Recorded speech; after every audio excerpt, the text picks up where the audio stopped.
avec au programme des romances, des réécritures de contes et du fantasy pour enfants. On commence avec la série Lucy Valentine de Heather Weber aux éditions Promesse. Alors je vous avais peut-être déjà présenté le premier tome qui s'appelle Follement, mais depuis j'ai lu Désespérément et Absolument. Donc je vous les présente tous les trois. Je sais plus si je vous l'avais présenté ou pas. Vous les avez peut-être déjà vus chez Clémentine, c'est fort probable. Mais ça a dû être il y a très longtemps, parce que ça fait très longtemps que je les ai lus et que du coup ils lui appartiennent. Donc elle les avait lus avant. C'est l'histoire de Lucy Valentine qui fait partie d'une agence de Cupidon qui est de famille en famille, enfin où on travaille en famille quoi, et qui se transmet génération après génération. Et donc ça se transmet dans cette famille parce qu'ils ont un pouvoir particulier qui fait qu'ils peuvent mettre les gens en couple. Ouais, ensemble, on va dire. Genre ils voient les auras et ils savent qui doit aller avec qui, etc. C'est pour ça que c'est une agence de rencontre. Et donc elle, la fille du... Genre c'est son père qui a tout ça et tout, et ben... Elle a pas ce pouvoir là en fait. C'est quand elle touche une personne qu'elle voit l'objet qu'il a perdu et où, etc. Elle a une sorte de vision.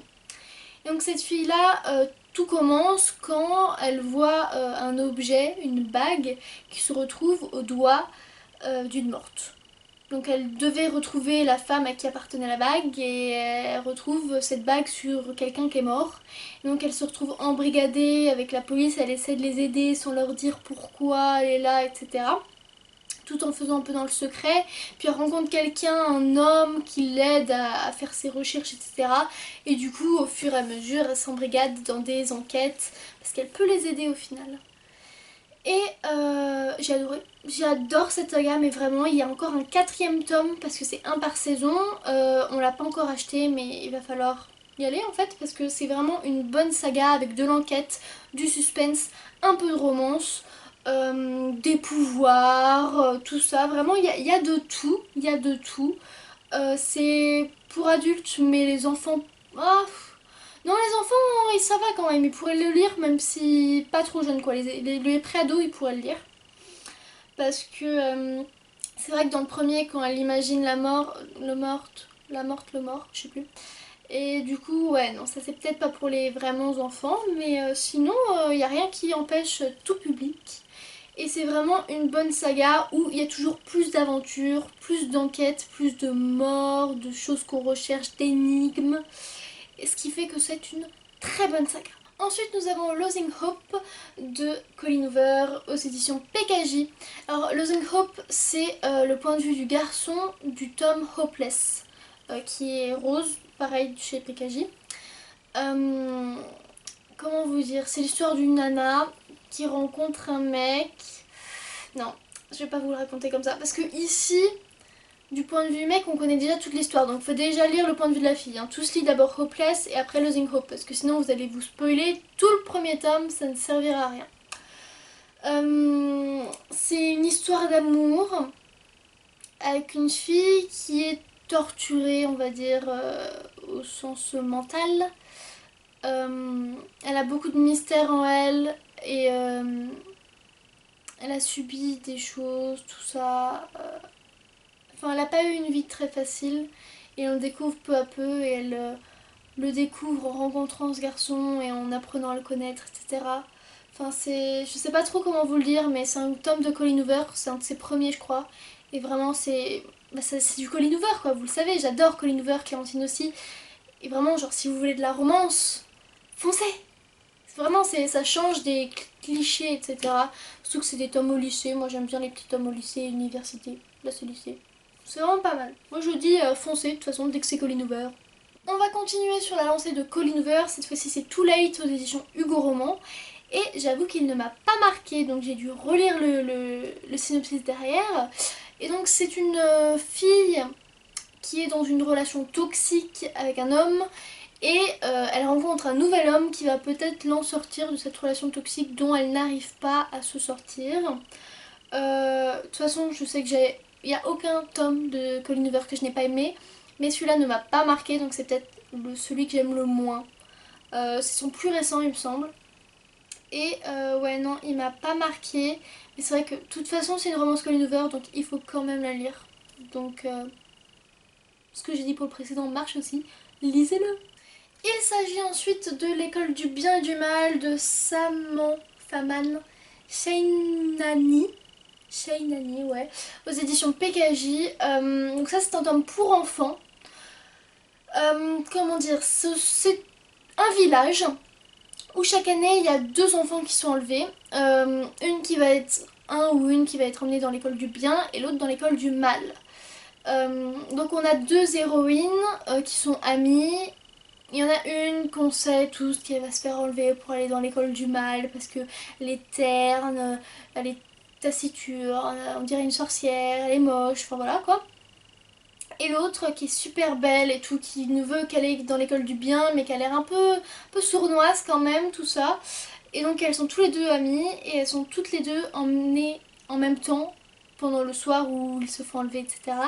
Sauf que peut-être que ça ne se passe pas comme prévu et qu'on ne s'attendait pas à quelle école elles arrivent chacune. Donc forcément ça ne plaît pas à tout le monde et voilà, il y en a une qui essaie de changer d'école et aller dans celle du bien, l'autre celle du mal où elle a atterri, etc. Ce tome là, clairement je l'ai acheté pour la couverture qui est sublime, je la trouve trop belle, donc je l'ai acheté pour ça à la base. Puis même l'histoire me plaisait bien, mais c'est surtout la couverture qui m'a plu. Et ben j'étais très déçue parce que j'ai pas du tout aimé, j'ai pas accroché. L'histoire a l'air super, mais dedans, mais j'ai tellement pas accroché.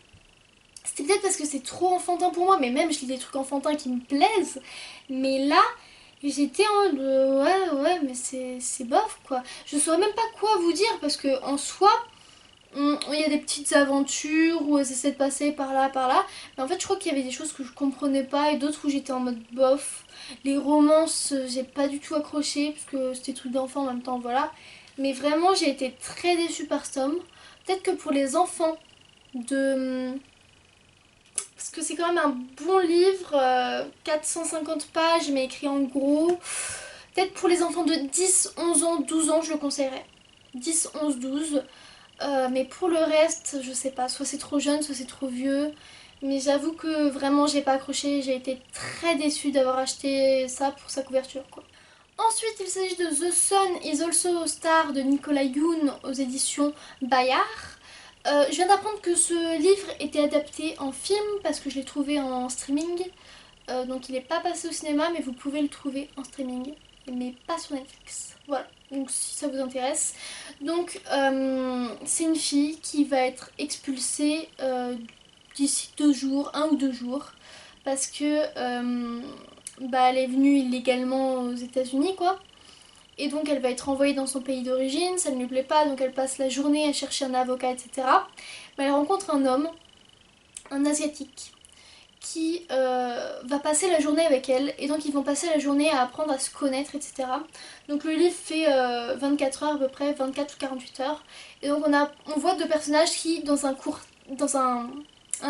très restreint, apprennent à se connaître énormément.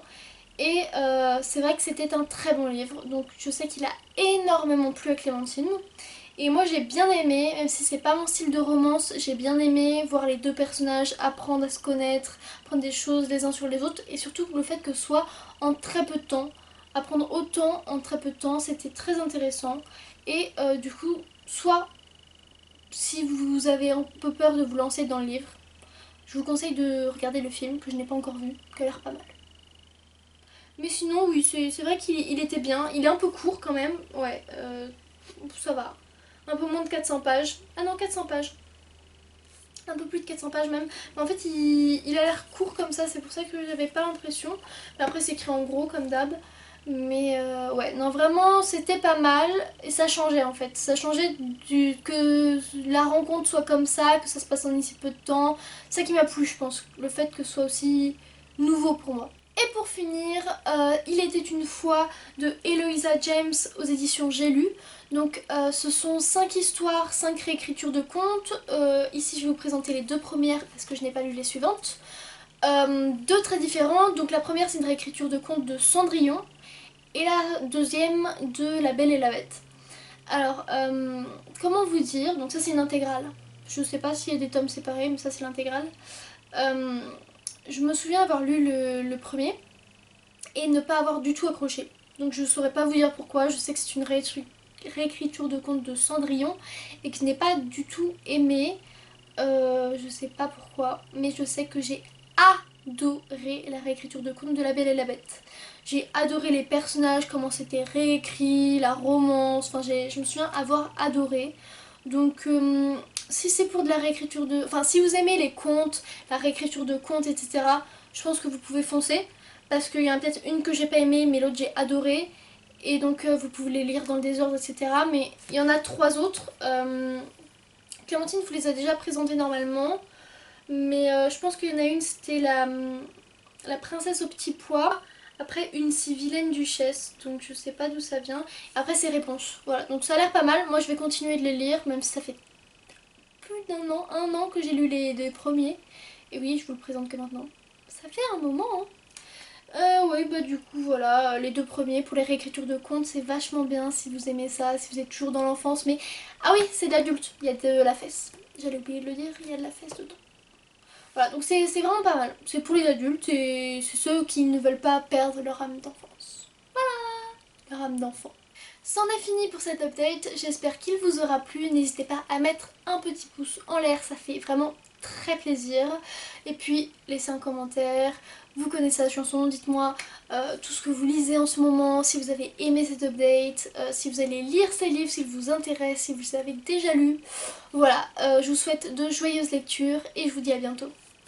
Ciao!